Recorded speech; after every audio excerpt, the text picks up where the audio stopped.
हिमाचल प्रदेश विधानसभा का बजट सत्र चल रहा है और इस बजट सत्र में विभिन्न प्रकार के मुद्दों पर चर्चा भी हो रही है। कुछ ऐसे मुद्दे हैं जिन पर विपक्ष सत्ता पक्ष पर हावी भी हो रहा है। चर्चा के लिए हमारे साथ हिमाचल प्रदेश के पूर्व मुख्यमंत्री और वर्तमान के नेता प्रतिपक्ष जयराम ठाकुर हैं। आपसे पहला सवाल, लगातार सदन में चर्चा हो रही है लेकिन उस चर्चा का हल नहीं निकल रहा है, विपक्ष लगातार वॉकआउट कर रहा है, ऐसा क्यों? देखिए, सदन ठीक तरह से चले इसकी बड़ी जिम्मेवारी जो है वो सत्ता पक्ष के ऊपर होती है। विपक्ष को सुनना और सुनने की हिम्मत रखना, ये सत्ता पक्ष को अभी मुझे लगता है कि बहुत सीखने की ज़रूरत है। लेकिन जहाँ विपक्ष की बात है, वॉकआउट की बात है, हम उन्हीं मुद्दों को लेकर के जब प्रश्न करते हैं, बात का जवाब मांगते हैं, जब जवाब नहीं देते हैं और सारी चीज़ों को इस प्रकार से प्रस्तुत करने की कोशिश की जाए जो सत्य नहीं होती हैं, तो ऐसे में फिर नाराज़ होकर के, निराश होकर के विपक्ष के पास और कोई रास्ता नहीं। हालांकि हर बात पर वॉकआउट करना, मैं इसका पक्षधर कभी नहीं रहा हूँ, लेकिन हालात ऐसे पैदा करना कि हम सदन के अंदर बैठे ही ना, टिप्पणियाँ करना, सारी चीज़ों को लेकर के विरोध करना, हम अपनी बात रख रहे हैं उस बात को नहीं सुनना, शोर करना, ये सरकार की ओर से बहुत ज़रूरत से ज़्यादा, जिसको मैं कह सकता हूँ, और उसके कारण ये परिस्थिति बनी हुई है।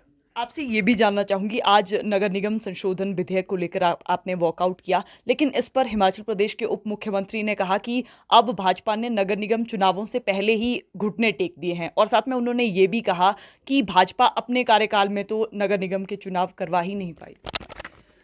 देखिए, एक तो उनको बहुत गलतफहमी सारे विषय को लेकर के। यहाँ शिमला में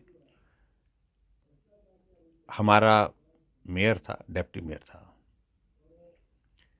चुनाव की प्रक्रिया सुचारू रूप से आगे बढ़ रही थी, लेकिन इनकी ही एक काउंसलर जाकर के हाई कोर्ट में गई और हाई कोर्ट में जाकर के उनने अपना पक्ष रखा, जिसके कारण हाई कोर्ट ने उसमें इंटरवीन किया और इलेक्शन को रोक दिया।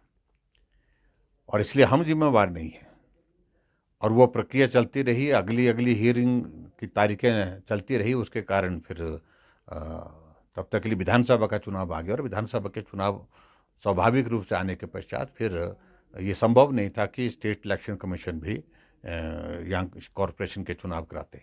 तो ऐसे में चुनाव आगे टल गया, लेकिन उसके लिए भारतीय जनता पार्टी का भी दोषी नहीं। हम तो चुनाव के लिए तब भी तैयार थे और हम चुनाव के लिए आज भी तैयार हैं। नगर निगम चुनावों को ही लेकर मेरा सवाल, ये प्रवासी प्रभारी आपने नियुक्त किए हैं, इसके पीछे क्या औचित्य है? देखिए, पार्टी का काम करने के लिए जो बाहर से हमारे पार्टी के पदाधिकारी हैं, पार्टी के जिम्मेवार लोग हैं, जो काम करने का अनुभव रखते हैं, उनको जिम्मा दे दिया जाता है कि भाई आप यहाँ कोऑर्डिनेट करिए। वो कोऑर्डिनेशन के लिए हैं, वो आएंगे और यहाँ पर पार्टी के सब साथियों के साथ बैठेंगे, बातचीत करेंगे, चर्चा करेंगे, और उसके बाद जो है वो वहाँ की रणनीति, उस वार्ड में हम कैसे चुनाव जीत सकते हैं, उसकी तैयारी करेंगे। एक चर्चा नगर निगम चुनावों को लेकर ये भी हो रही है कि नगर निगम चुनावों में भाजपा के लिए इस बार जीतना एक बड़ी चुनौती है। इसमें ये बात कही जा रही है कि एक धड़ा तैयार हो रहा है एक सीनियर लीडर की उसमें। तो अब आप क्या मानते हैं, क्या आपने पार्टी के सभी सीनियर लीडर से बातचीत की है? आपकी सलाह मशवरा किसी से हुआ है? ये सभी नेताओं से बातचीत हुई है, और जितने भी पार्टी के हमारे प्रमुख लोग हैं शिमला से संबंधित, सबके सब हम पार्टी के ऑफिस में बैठे थे, पार्टी कार्यालय में हमारी मीटिंग हुई है और चर्चा हुई है। चर्चा करने के बाद हम आगे बढ़ रहे हैं इसमें। हिमाचल प्रदेश विश्वविद्यालय में हुई धांधलियों और अनियमितताओं पर आपने भी सदन में बात रखी, ईसी को लेकर भी आपने सवाल उठाए, ऐसा क्यों? देखिए, एक आदत बन गई कि कुछ भी कहना, बिना तथ्य के कहना, आरोप लगाना, ये सचमुच में आज से पहले इस तरह से होता नहीं था। ये विधानसभा है, ये कोई चौक नहीं है, चौराहा नहीं है, ये जनसभा नहीं है कि कुछ भी बोल दो लोगों को एंटरटेनमेंट करने के लिए, लोगों को खुश करने के लिए। यहाँ फैक्ट्स जो हैं उस पर ही बात करनी चाहिए। और मैं इस बात को लेकर के हैरान हूँ कि सत्ता पक्ष के कुछ लोगों को एक भूत सवार हुआ, ये भी गलत हुआ, वो भी गलत हुआ। हमने कहा कि जो भी गलत हुआ उसकी जांच करवाइए, लेकिन जांच करवाए बिना आप आरोप जिस तरह से लगाते हैं। यूनिवर्सिटी के मामले में चिट्ठियां भेजी गई इंक्वायरी करने के लिए, ना कोई इंक्वायरी कंडक्ट हुई है, ना कोई एफआईआर दर्ज हुई है, ना कोई इस प्रकार का कुछ सबूत है, ना कोई तथ्य उनको प्राप्त हुआ है। लेकिन कमेटी कॉन्स्टिट्यूट करते हुए उसमें लिख दिया गया कि भाई ग्रॉस इरेगुलरिटीज हुई हैं और उसकी जांच के लिए आप कंक्लूजन पहले ही कर रहे हैं। और ऐसे ऑफिसर्स के बारे में मैंने कहा सरकार को सोचना चाहिए, ये कौन लोग हैं और क्यों कर रहे हैं, किस बात के लिए कर रहे हैं। और दूसरी बात, यूनिवर्सिटी में कुछ जगह हमारे वाइस चांसलर लगे हुए हैं, वो उनके लिए परेशानी का सबब बना, उनको हटाना चाहते हैं और उनको हटाने के लिए योजना बना रहे हैं कैसे रास्ता निकाला जाए। अब मंडी की यूनिवर्सिटी हमने शुरू की। शिमला के बाद मंडी दूसरा सबसे बड़ा एजुकेशन का कैंपस है, आज से नहीं वर्षों से है। जब हम कॉलेज में मंडी में पढ़ते थे उस वक्त भी सबसे ज़्यादा स्ट्रेंथ अगर शिमला यूनिवर्सिटी के बाद दूसरे किसी कैंपस में थे तो मंडी में थी। वहाँ हमने यूनिवर्सिटी बनाई, 5 ज़िले उसमें जोड़े गए और 5 ज़िले के जितने भी जो कॉलेजेस उसके अंतर आते हैं। यहाँ विधानसभा के अंदर हमने एक्ट लाया और स्टैट्यूट बनाए। स्टैट्यूट बनाने के बाद फिर यूनिवर्सिटी को फंक्शनल किया और यहाँ एचपी यूनिवर्सिटी से हमने 9-10 लोगों को उसको फंक्शनल करने के लिए, मंडी की यूनिवर्सिटी को फंक्शनल करने के लिए वहाँ पर डिप्यूट किया था। कांग्रेस की सरकार बनी, उनको सबके डेपुटेशन कैंसिल करके वापस ज्वाइन करने के लिए कहा। और अब क्या है कि अब वाइस चांसलर को हटाने की तैयारियां चल रही हैं।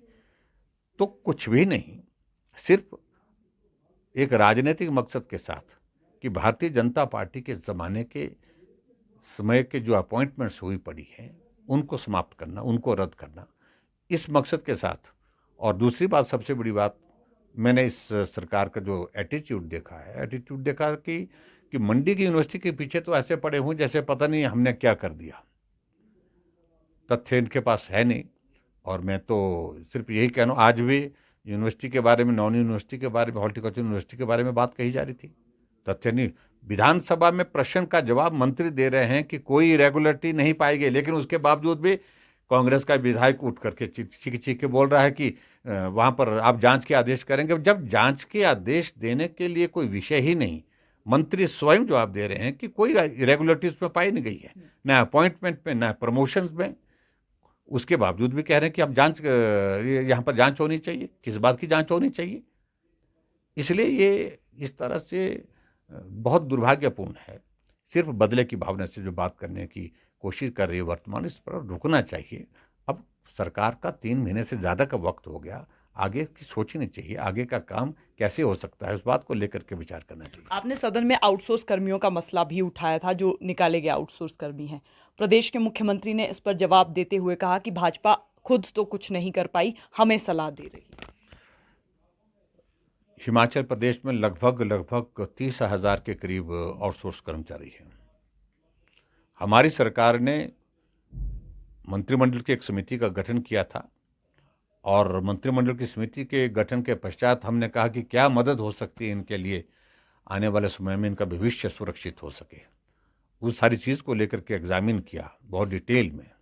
दूसरे प्रदेशों के बारे में जहां आउटसोर्स कर्मचारी काम कर रहे हैं वहाँ भी वो भी जानकारी ली और अलग अलग विषयों को लेकर के कोर्ट के कुछ इश्यूज थे वो भी एग्जामिन किए। और उसके बाद हमको ये लगा कि रेगुलर करना, स्थायी नौकरी देना फिलहाल इतना सरल नहीं है, कठिन है वो आउटसोर्स कर्मचारियों को। लेकिन इनकी नौकरी बनी रहे, चलती रहे ठीक प्रकार से, इस बात को हमको तय करना चाहिए। फिर हमने तय किया कि कोई भी आउटसोर्स कर्मचारी जो हिमाचल प्रदेश में लगा है उसको काम से नहीं हटाएंगे, चाहे उनका कॉन्ट्रैक्ट पीरियड भी पूरा हो गया हो, जिस एजेंसी के माध्यम से उनको लगाया गया है तो उसको रिन्यू करेंगे। और दूसरी बात हमने ये तय किया कि आने वाले समय में हमने तय किया था हमारी सरकार आती तो हिमाचल प्रदेश में हम हरियाणा की तर्ज पर एक कॉरपोरेशन बनाएंगे और कॉरपोरेशन के माध्यम से आउटसोर्स कर्मचारियों को एम्प्लॉय करेंगे और उनको काम देंगे उस तरह से, ताकि उनका पैसा भी बच पाए जो कंपनी को जाता है।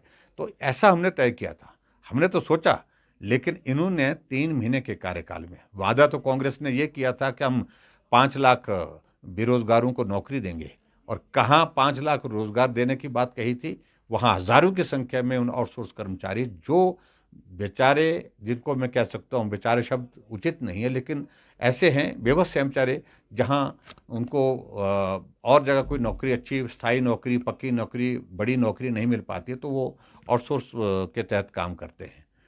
उनको निकालने का क्रम शुरू किया, हज़ारों की संख्या में निकाल दिया। मंडी के मेडिकल कॉलेज के बच्चे जो कोविड के दौरान ड्यूटी अपने जीवन को जोखिम में डाल करके करते रहे काम, उनको निकाल दिया।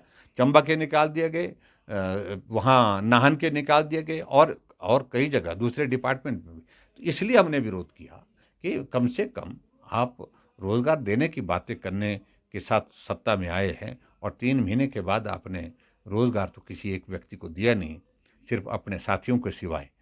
लेकिन आपने हज़ारों ऐसे नौजवान साथियों को जो आउटसोर्स में काम करते थे उनको घर भेज दिया, उनकी नौकरी समाप्त कर दी। कर्मचारी चयन आयोग पर लगातार बात हो रही है हमीरपुर पर, जो हमीरपुर में धांधलियां हुई, हालांकि इसमें एक पहली गिरफ्तारी किसी बड़े अधिकारी की भी हो चुकी है।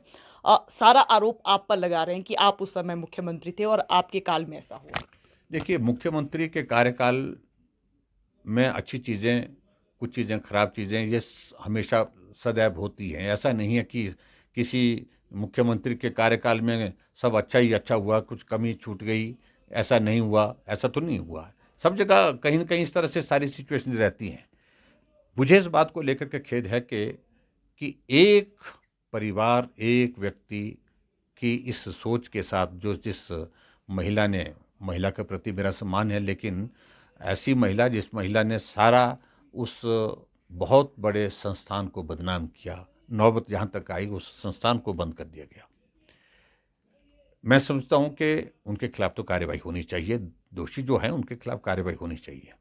लेकिन इसका अभिप्राय ये नहीं है कि आप संस्थान को बंद कर दें। इसका अभिप्राय ये नहीं है कि आप जो हज़ारों की संख्या में वहाँ पर नौजवानों ने नौकरियों के लिए अप्लाई कर रखा है, जिनने टेस्ट क्वालिफाई करके रखे हैं, जिनकी अपॉइंटमेंट का इंतज़ार जिनको है, उनको रोज़गार जो मिलना चाहिए तो वो उसमें विलम्ब हो रहा है बिना वजह के, और उसमें समझता हूँ कि वो जल्दी से करना चाहिए। हमने पहले ही कहा था, जो उनके खिलाफ कार्रवाई करने को करिए, लेकिन उसके बावजूद जो बेरोज़गार हैं, जो निर्दोष लोग हैं, उनको रोज़गार आप जल्दी से जल्दी उपलब्ध कराएं। लेकिन अब 3 साढ़े 3 महीने का वक्त हो गया, अभी तक भी वो स्थिति सामने नहीं आ पाई है। हिमाचल प्रदेश के पूर्व मुख्यमंत्री और वर्तमान के नेता प्रतिपक्ष जयराम ठाकुर हमारे साथ थे। हमने हिमाचल प्रदेश से जुड़े विभिन्न मुद्दों पर भी चर्चा की और उन मुद्दों पर भी चर्चा की जो सदन में गरमा रहे थे। तो बहरहाल संवाद भारत में अभी के लिए बस इतना ही। नमस्कार।